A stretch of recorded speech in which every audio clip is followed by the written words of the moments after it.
Naiara Imazkornago dut izena, eta leku berezi batekoa naiz. Gipuzkoaren historia azaltzeko, ezinbestekoa da hiribildua kontuan hartzea. Herri honen izena, Tolosa.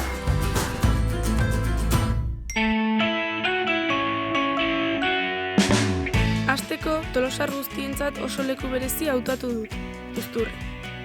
Oso gutxi dira ezagutzen ez dutenak, eta are gutxiago nik baino hobeto ezagutzen dutenak. Lagun artean etortzen naiz bertara paseatzera, mendian gantzera, edo zertara. Bizikletan entrenatzera ere gustatzen zait.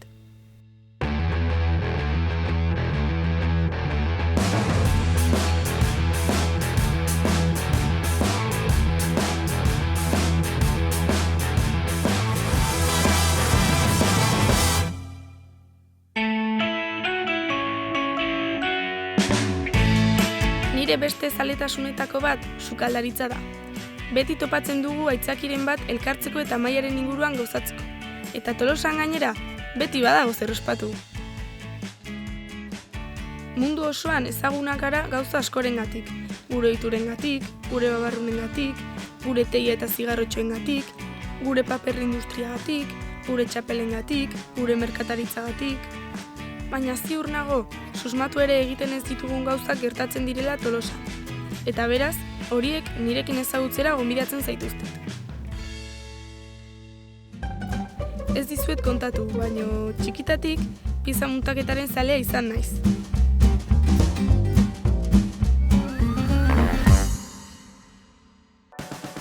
Tira, nire gustua kasu eginez, eta agian, baita gure industria tradizioari ere ingeniaritza mekanikoaren karrera egiten hasi naiz unibertsitatea. Gaur, zenbait enpresa eta pertsona ikustera joango gara, eta gure industriaren iraganera eta halaber etorkizunera bidaiatuko dugu haiekin. Enpresa eta pertsona horiek beste askok bezala egunero lan egiten dute gure etorkizuna hobetzeko. Satur Ormazabal ezagutuko dut, Panelfisako gerentea. Automobilaren sektoreko enpresa honek mundu osora esportatzen du, nondik eta Tolosatik. Panelfisa da kooperatiba bat, eta gure zeregin nagusia da fabrikatzen ditugu erlojuak automozio sektorerako. Guk izan genduen oso hasiera zaila, krisiko egoera bat zan, enpresak zorrak zituen, eta guk ibilbide oso gogorra izan dugu, baina bai izan da esan oso proiektu bateratua izan da, pertsonen artean, eta ordu zailtasun horiek aurrera egiteko gai izan gera. Nik izango nuke, pertsonen elkarlana eta pertsonak proiektu bateratu bat izate horrek lortu dula aurrera ateratzea. Aldaketa egin genuen 2011an. Ordura arte, nahiz eta kooperatiba izan, guk estilo tradizional batean lan egiten genuen, gure arduradunekin, departamentuek, estilo jerarkiko batean. Eta hor, hausnarketa bat egin zen, pixka krisiaren medio, eta gure ibilbidearen ondorioz, eta ikusi genuen, gauza asko, ekimen asko egin daitezkela, baina estruktura antolamendua aldatzen ez da neurrian, hor beti mugak, beti hor oztopoak lortzen direla. Eta orduan, erabaki genuen, NER erreferentzi bezala hartuta, ikusi genuen gure antolakuntza sistemaren aldaketa radikal bat nahi genuela. Eta pixkat jerarkia hori nolabait puskatu eta beste harreman estilo bat bultzatu, gehiago autokudeaketaren inguruan, beste komunikazio sistema batean, beste transparentzia sistema batean, eta oso emaitza honak izan ditugu.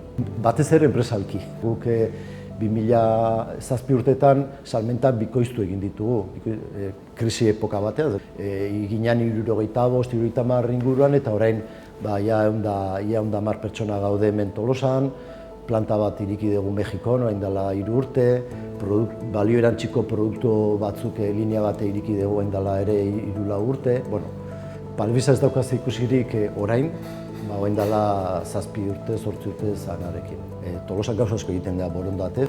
Aktibitate asko daude Tolosan urtean zehar, eta seguruenik, igual da era inkonstiente batean, baina bai daukagula parte hartzeko eta baita burrukatzeko, gauzen alde, arlo desberdineko gauzen alde. Seguruenik, garai hartan guk pauso hori eman nahi hori egongo zen, ez, Tolosarekin lotutako zerbait. Bai. Garai hartan gu geunden Tolosan herrian bertan, eta hor bat zegoen plan bat, Tolosako udaletxeak Parbrisa kanpora junetze din, orain gauden leku hau prestatu zuen, ez, industrial zona bezala, eta, bueno, azkenean guk Tolosa jarraitu nahi genuen, gehiengoa Tolosarra ginen, eta gure asmoa etzen Tolosa uztea, eta orduan han udaletxeak garai hartan lortu zuen guk Tolosan jarraitzea. Nik uste ere azkeneko krisi sakon honek ere erakutsi du non dauzkagun gure indarrak, eta bat behintzat industrian dago, eta nik uste badagoela orain nahi bat o joera bat industria hori nola sendotu eta nola indartzeko, ez? Gipuzkoa batez ere, nik esango nuke industriari gabe, ez duke beste gauza bat izango litzake, ez, guztiz diferentea, eta hori kontziente egitea eta hor baliabidea jarri eta hori indartu behar horren, nik uste hortikan badagoela hor ideia bat eta nahi bat, ez? Nik uste dut Gipuzkoak badaukala estilo bat, ez? Eta hori gurekin erlazionatzen diren bezeroek errekonozitzen dutela, ez? Estilo bat, dala pixkat oso zuzena gera, baina gauzak oso argi hitz egiten ditugu, arazoa mahai gainean jartzen ditugu, beharrak daudenen erantzuna emateko gai izaten gera, ez dugu errez etxitzen, nik uste hori dela ere gu daukagun ezaugarrietako bat. Tolosa, esango nuke da herri oso garatua, nik uste inoiz baino jende prestatuagoa dauka, infrastruktura ditu, itsasotik gertu dago, Bilbo pasaia daukagu, aeroportua ditugu, nik esango nuke oso leku egonkorra ere da, nik uste erakargarria izan daitekeela, baina segurazki inbertsio mota batzuntarako.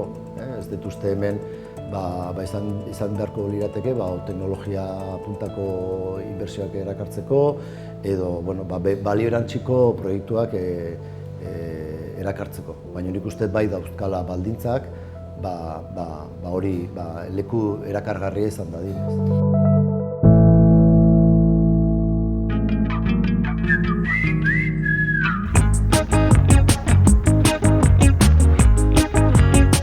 Hemengo zenbat enpresak lortuko ote zuten arrakasta mundu osoan? Orain, tenplu bat. Ikur bat bisitatzera noa, eta emozioz gainezka nago.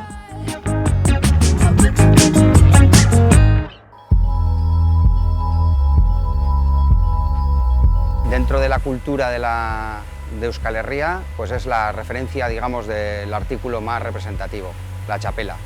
Entonces, bueno, pues entiendo que Boinas Elósegui pues es algo más que una fábrica. Las puede haber que comercialicen boinas, pero que fabriquen íntegramente la boina, solo queda Boinas Elósegui.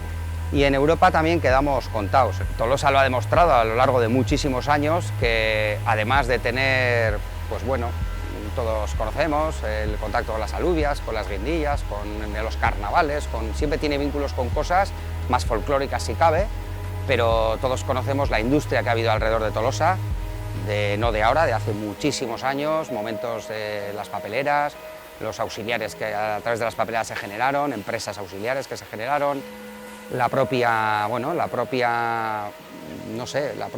propio carácter del tolosarra, o sea, es muy emprendedor. Y eso ha hecho que hayan derivado un montón de empresas que conocemos todos, variadas, pero bien posicionadas en cualquier sector, y Elósegui es un ejemplo de eso. En Tolosa Industria creo que va a haber siempre. Tendrá momentos más, digamos, dirigidos a un sector determinado o a otros, según vean oportunidades, pero insisto, es el carácter del tolosarra, o sea, es prácticamente, seguro que la industria va a estar aquí. Yo soy optimista por naturaleza. Trabajo en una empresa que tiene 160 años. No muchos pueden contarlo, y tienes que ser optimista, hay que trabajar, evidentemente, buscar el camino, pero sí, yo soy, por supuesto que soy optimista. Suena un poco gracioso que dentro del mundo de la boina pueda haber algo de tecnología, pero yo creo que en cualquier sector puede haber tecnología. Y Elósegui lo está haciendo también. Ha incorporado nueva tecnología en sus procesos de fabricación, sin perder nunca ese norte de producto artesano o de producto fabricado por un método que lo respetamos y lo mantenemos para que el resultado final sea la boina el osegui. El mercado internacional para nosotros también ha sido, es y espero que sea muy importante, porque, insisto, en 1900 el osegui ya exportaba a todo el mundo boinas. Entonces ha sido siempre pues una parte importantísima de sus ingresos. Hoy por hoy exporta muchas boinas, a todos los niveles, porque cuando nosotros vamos con una chapela en 1900, en 1800 y pico a emigrar a, yo que sé, a toda Sudamérica, cuando ven una persona con una chapela, dicen un vasco. De ahí que al final eso lleve a que en muchos países, para denominar una boina, previamente se le nombra como vasco. Vasco Beretti en italiano, vasco Mutchen en alemán. El osegui tiene que seguir haciendo el Rolls Royce de las boinas. Hoy en día Tolosa también tiene gente joven, tiene gente muy joven, porque han podido formarse perfectamente en los alrededores y volver a su Tolosa natal. Y creo que Tolosa tiene todo para poder volver a tener, volver no, que la tiene, pero tener industria perfectamente, bueno, de los años que vivimos.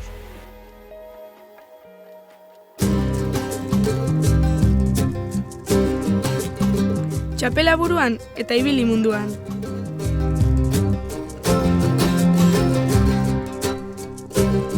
Belauntzara hurbilduko gara orain, eta han, Andoni Sastirekin egongo gara. Tolosarronek enpresa berezi bat zuzentzen du. Papergintzaren sektoretik galdaragintzara igarotzen asmatu duena.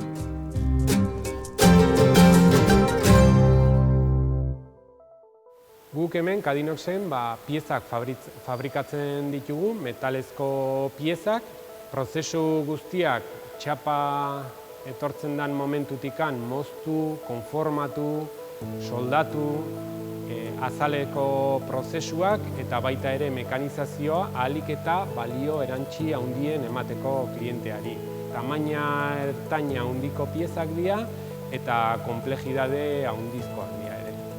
70. hamarkada hortan, hemen eskualden papergintzan sektorea zen oso indartsua, eta Kadinoxen fabrikazio guztia papergintzarako bideratzen zen.